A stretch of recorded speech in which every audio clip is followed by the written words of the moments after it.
So, a publishing company recently asked me what seemed like a dangerous question to someone in my line of work.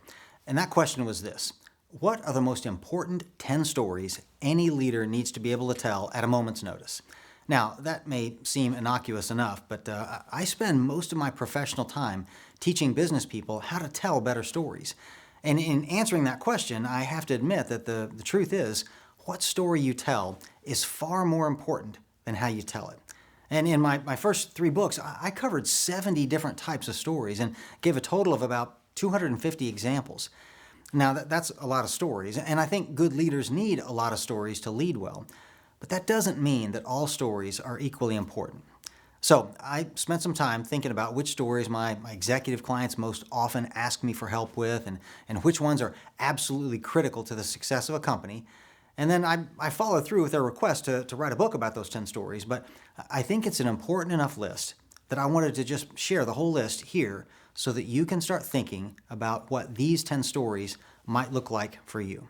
So here's what I came up with. And the first four go together because they're about setting the direction of the company. Where we came from, a founding story. Why we can't stay there, a case for change story.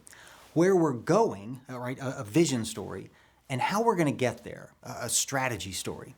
Now, if you can tell those four stories, your organization is much more likely to get wherever it is that you want them to go. All right, the next four go together as well, but they're more about who we are as an organization, what we believe, a corporate values story, right? Who we serve, a customer story, what we do for our customers, a sales story, and how we're different from our competitors, a marketing story. Now, those stories define who you are, what you do, how you do it, and who you do it for. Okay, the last two are a little more personal.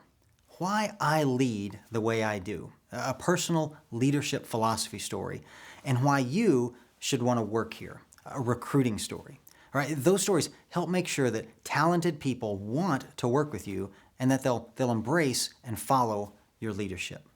So those are the top 10. If you want to see some great examples and learn how to find and craft your own top 10 stories, that's all in my new book, the 10 Stories Great Leaders Tell. It's a lot of fun, and it's a really quick read. You can probably get through it all in an hour or two.